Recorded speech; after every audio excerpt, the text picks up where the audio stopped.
All right, welcome back to the Drum Cave. I've just had a jam. I'm hot, I'm sweaty, but I'm feeling good. Let's get into it. What a crazy few weeks, and if I'm honest, it's only in the last couple of weeks in particular that I've really just come back online properly since returning from the Primus audition. And to make it clear, this has absolutely nothing to do with not getting the gig. I really mean that. I mean, my mindset's always been, this gig is mine, until it wasn't. And I've always said the right man will get the gig, and the right man did get the gig. It was one hell of an experience. What a pleasure. No regrets. And actually, now that I mention it, this time next week will be episode 4 of the Primus auditions, which is my episode. They've been releasing them in chronological order of how the week took place. Mike Stone was released today, an amazing drummer, and yeah, my episode's coming out next week. But anyway, back to what I was saying. It wasn't just Primus. It was everything that was happening around it. It was going away with Natasha Bedingfield, making the decision to leave Black Comet. This all happened in a real small patch of time, and it definitely rinsed me out. Lots of moving parts. New Zealand, Australia, back to New Zealand, over to Great Barrier Island, over to LA, back to New Zealand. Just bam, bam, bam, bam. I love it. I live for it, but man, what a mission. So when I finally got the word from Primus, it was a bookend to what was a pretty intense 10-week period, and that 10-week period also happened to fall over Christmas and New Year's. And I'll be honest, my Christmas break wasn't really a break. I had 2 days down in Hawke's Bay at a 40-person family reunion, and then bam, back in the car, back up north, back to a show, and then on tour with Natasha. It was relentless. It's funny, I make a conscious effort to look after my body and mind. As you know, I go on about this stuff all the time. But even I'm surprised at how much it actually rinsed me out when it was all said and done. And looking back, it's all about getting the job done, keep your head down, keep your eye on the prize, focus. I was just running on adrenaline. So when it was all done, I took some time out, spent some time with my family, realigned with my 2025 goals, and then got back in the game. And now, well, all cylinders are firing and there is a lot going on. But the top priority now is getting ready for the next Mastermind Drummer 30-day coaching program, which I'm kicking off in a few weeks' time.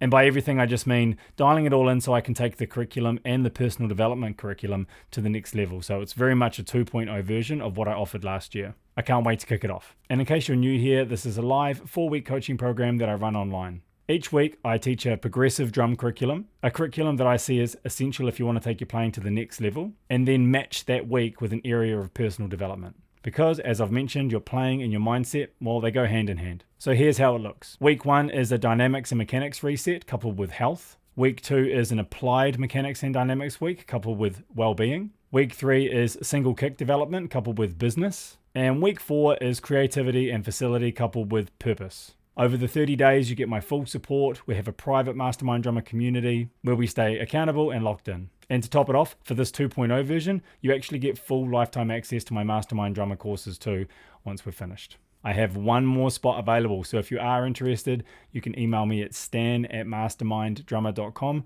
and I'll hit you back with some more information. Now, let's get into the juice of it all.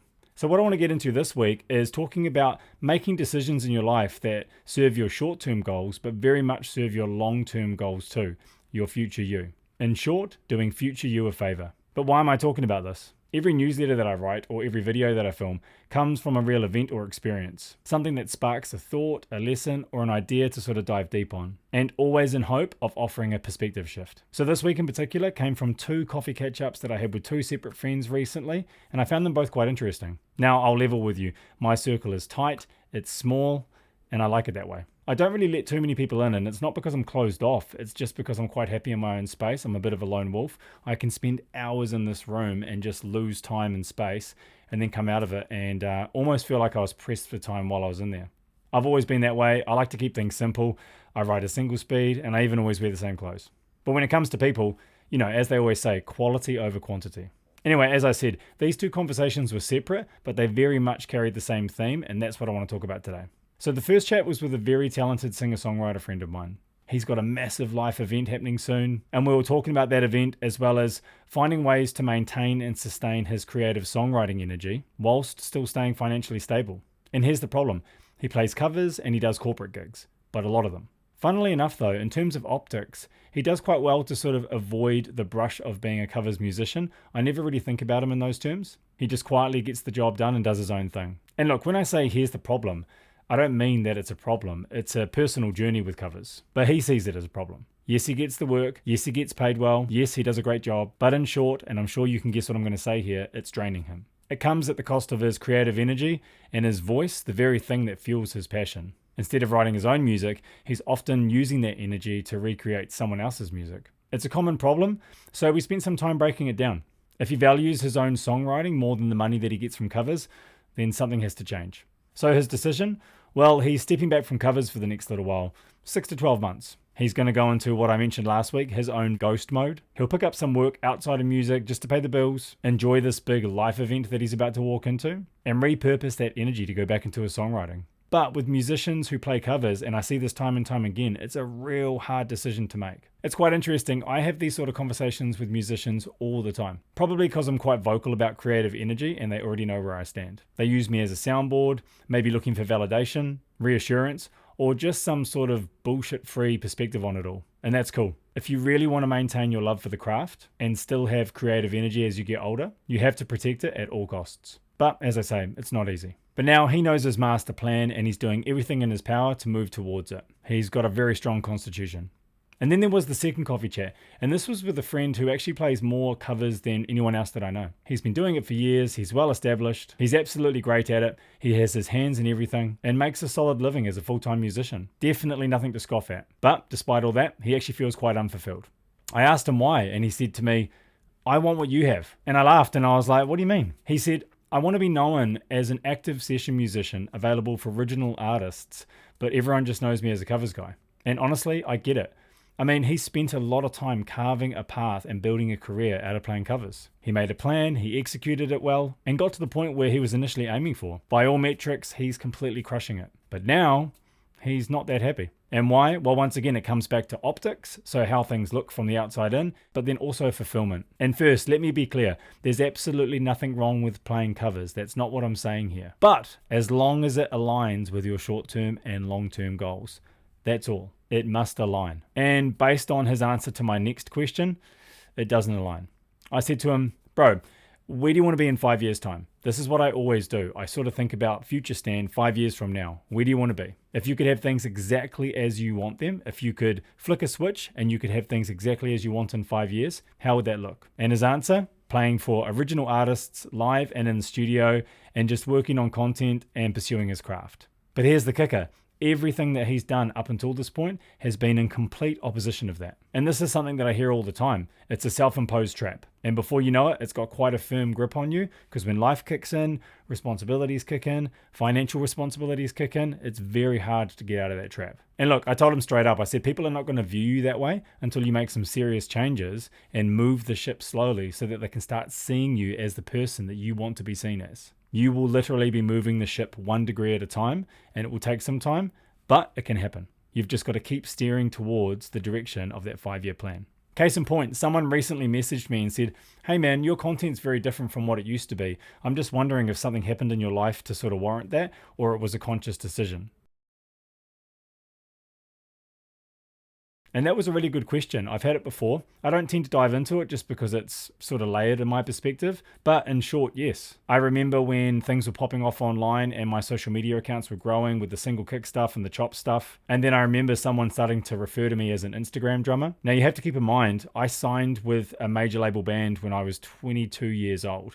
And I was touring and I was doing the whole thing long before social media came along. So the idea of the content that I'm putting forward relegating me to the term Instagram drummer actually offended me a little bit. And I knew that I had much more to offer. In my lessons, I offer more substance, so why can't I offer more substance in my social media content too? So I slowly started to steer the ship in a different direction. I moved away from what I would consider the low-hanging fruit and really moved into my true, real voice on the kit and off the kit and started sharing things along the lines of my interest in personal development, coupled with drumming. And then, just over a year ago, I had the vision of Mastermind drummer, developing the person and the player, a way to fully integrate those two big interests of mine, and then rolled it out in all of my drum curriculum, my weekly newsletters, and basically my ecosystem that I have online. But to steer the ship in a different direction took years. So with all this in mind, seriously, you the watcher, you the listener, what do you want out of life? Because we're never a victim here. No one else is in control of your career, and no one will ever care about your career as much as you do. It's up to you. You're the one that takes a step forward each and every day. No one else does it for you. I mean, the only reason that I got into posting on social media in the first place is because I came to a point in my life where I wasn't enjoying touring and I wasn't really enjoying the projects that I was a part of and the things that I was pursuing. So I pulled right back, but I still had an energy of wanting to perform as such. So I started posting my ideas and concepts online, and over time that built up and that took off. And it really comes back to that initial idea of if you don't dig it, don't do it. I wasn't enjoying playing live, so I stopped playing live. I got into social media, that took off. I didn't really like the direction it was going, so I changed it. If you don't dig it, don't do it. And that mentality, that philosophy, that personal philosophy has always served me really, really well. One thing that I know is that if things aren't working for you, if something doesn't feel right, stop fucking doing it. Change it ASAP. This is it, man. This is the life you're living. This is the life that you've got. If you don't like something you're doing, stop doing it now. It's really that simple. And look, I can hear you already, but Stan, what about my job? I hate to be really black and white about it, but honestly, just find another one. There's plenty of jobs out there that can service your creative energy whilst still meeting your financial requirements and responsibilities in life. They may not be jobs that you like doing, but what's more important? Your creative energy or paying the bills doing something that you kind of give a shit about? Look, there are no victims of professional circumstances in Western developed societies. We are extremely privileged. You choose in how you show up each day. You choose how you spend your time. You choose whether you stay stuck or you move forward. So what's the takeaway from all this? Well, this video is not for people that are really, really content and happy with their situation. If you love what you're currently doing, amen, keep doing it. But if you're frustrated and you want one thing and you're doing another thing day in, day out, you need to make a change. So let me start with this one simple question to you. Where do you want to be in 5 years' time? Who and what do you want to be in 5 years' time? And why do I keep saying 5 years? Well, Earl Nightingale famously said that you could become the top 1% of any skill or any desire that you have within 5 years' time if you apply yourself. And he was just saying applying yourself 1 hour a day back in the 1960s. With all the information and resources that we have now, and honestly, if you could carve out 2 hours a day, you could seriously be a master in any field, any direction within 5 years. I'd actually say more closer to 3. Don't gloss over this question. Where do you want to be in 5 years' time?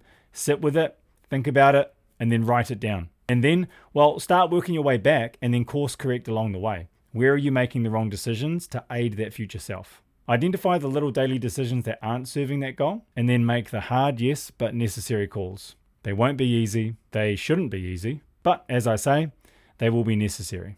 And so once again, in short, do future you a favor. All right, let's leave it there this week. I hope this video has inspired you to possibly recarve the path that you're currently walking and head more in the direction of where you want to be going. If you like what I'm doing here at Mastermind Drummer, you can head to masterminddrummer.com where you can sign up for my free weekly newsletter where I go into topics like this: psychology, philosophy, drum set, mindset, working as a professional in the industry. And then you can also check out my courses, and I've got some free resources there too. So masterminddrummer.com. And if you're interested, one more spot for the Mastermind Drummer 30-day coaching program. Email me at stan@masterminddrummer if you want to know more. And then I've never said this before, but I'm going to say it now. Don't forget to like and subscribe. Cheers.